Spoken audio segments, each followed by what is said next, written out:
మన big TV ప్రేక్షకులందరికీ నమస్కారం అండి, శుభోదయం. మనము ఇది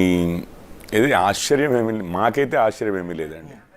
ముందు నుంచి గత 10 సంవత్సరాలుగా మోడీ గారి ప్రభుత్వం ఏ విధంగా రన్ అయింది, చేసిన సంక్షేమమే కానివ్వండి, అభివృద్ధి కానివ్వండి, దేశ ఆర్థిక పరిస్థితి కానివ్వండి, అట్లాగే ప్రజల సంక్షేమమే కానివ్వండి, ఇవన్నీ వాటిలో చేసిన పనులు ఏవైతే ఉన్నాయో అండ్ ప్రపంచ స్థాయిలో భారతదేశం యొక్క స్థాయి ఏ విధంగా మారిందన్నదే కానివ్వండి, వీటన్నిటిని బట్టి ఈసారి తప్పనిసరిగా గత 2 సార్ల కన్నా ఎక్కువ అధికమైనటువంటి సీట్లతో మళ్ళీ తిరిగి అధికారంలోకి తీసుకొస్తారని చెప్పి, ప్రజలు అధికారంలోకి తీసుకొస్తారని చెప్పి మేము నమ్మాము.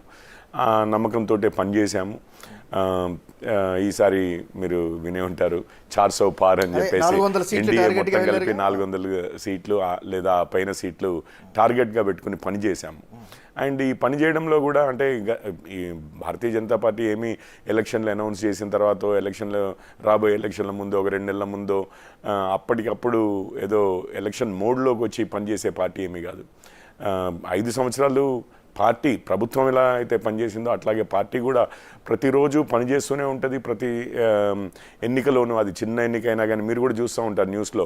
ఈవెన్ పంచాయతీ ఎన్నికలు ఓడిపోయిన దగ్గర కూడా, మున్సిపల్ ఎన్నికలు ఓడిపోయిన దగ్గర కూడా మోడీ గారి ప్రభ తగ్గిపోయింది, ఇప్పుడు ఇంకే నెక్స్ట్ టైం అయిపోతుంది అన్న టైప్లో న్యూస్లు కూడా వస్తూ ఉంటాయి. అంటే ఈవెన్ పంచాయతీ ఎన్నికలే కానివ్వండి, మున్సిపల్ ఎన్నికలే కానివ్వండి, అతి చిన్న ఎన్నికలే కానివ్వండి, వాటన్నిటిలో కూడా పార్టీ అయితే చాలా సీరియస్గా తీసుకొని పనిచేస్తూ ఉండడం మనం అంతకుముందు కూడా చూసాము.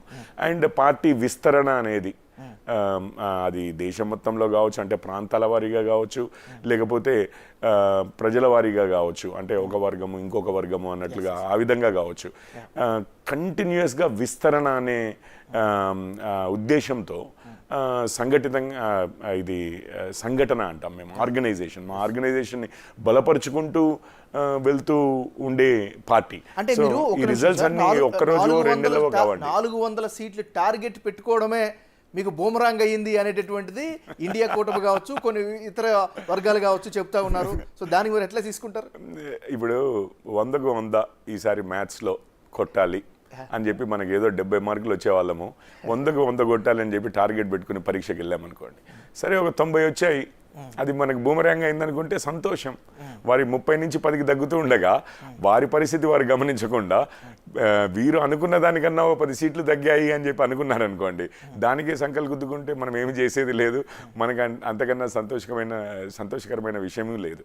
సో ఎప్పుడైనా కానీ ఇప్పుడు ఎందుకు ఈవెన్ 400 ఎందుకు, 500 ఎందుకు నెక్స్ట్ టైము, లేకపోతే ఇంకొకటి ఏదైనా టార్గెట్ ఎందుకు అని అంటే, ఏ రాజకీయ పార్టీ అయినా కానివ్వండి, ఇప్పుడు మనము టీడీపీ, వైఎస్ఆర్సీపీ పార్టీల నుంచి విన్నాం, ఆంధ్ర నుంచి, ఏ రాజకీయ పార్టీ అయినా కానీ మెజారిటీ వస్తే అధికారంలోకి వస్తుంది అనేది మనందరికీ తెలిసిన విషయమే. ఒక సీట్ కన్నా ఒక్క సీటు ఎగ్జాక్ట్లీ. ఇప్పుడు ప్రతి నియోజకవర్గంలో కూడా ఒక్క ఓటు అధికంగా వచ్చినా కానీ సగానికన్నా మనం గెలిచినట్లే.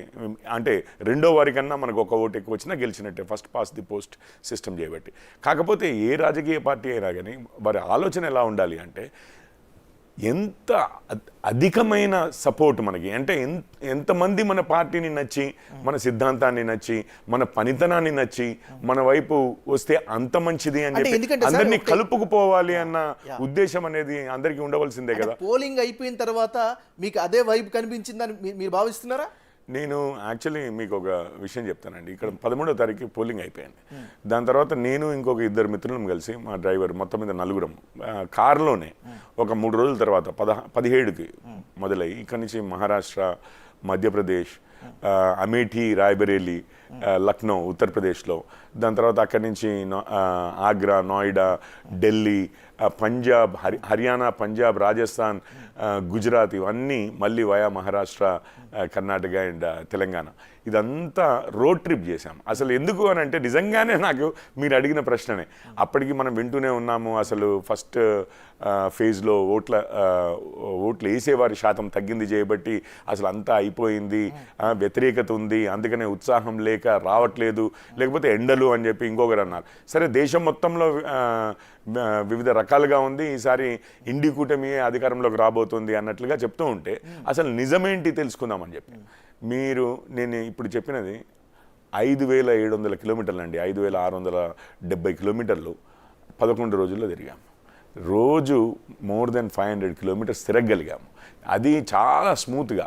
అదే మీకు ఇన్ఫ్రాస్ట్రక్చర్ ఏ విధంగా ఉందో దేశం మొత్తంలో, ఈవెన్ యూపీ తీసుకోండి, రాయ్బరేలీ తీసుకోండి, అమేఠీ తీసుకోండి, మీకు రోడ్ల విషయంలో కానివ్వండి, సేఫ్టీ విషయంలో కానివ్వండి, అర్ధరాత్రి ప్రయాణము, పొద్దున ప్రయాణము, ఎక్కడైనా కానీ, ఈవెన్ రోడ్ సైడ్ వసతుల విషయంలో చూసుకున్న ఈవెన్ స్త్రీలకి పురుషులకి ఎవ్వరికి ఏ అభ్యంతరం లేకుండా ఈజీగా దేశం మొత్తము మీరు కార్లోనే ప్రయాణం చేయొచ్చు అన్న విషయం నాకు కూడా. నేను ఒకప్పుడు నార్త్లో పనిచేశాను, సౌత్ బ్లాక్లోనే పనిచేశాను యాక్చువల్లీ ఢిల్లీలో ఒక 1.5 year.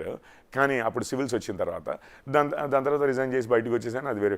అయితే అప్పటి పరిస్థితి వేరు, ఈ రోజు పరిస్థితి వేరు. నాకే అసలు ఏదో కళ్ళు తెరుచుకున్నట్లుగా అనిపించింది, అంత అభివృద్ధి జరిగింది. గ్యారంటీగా అండి, గ్యారంటీ. మాణిక్రావు దగ్గరికి వెళ్దాం. సార్ మాణిక్రావు గారు, ఒక విషయం చెప్పండి. ఇప్పుడే వైసీపీ మిత్రులు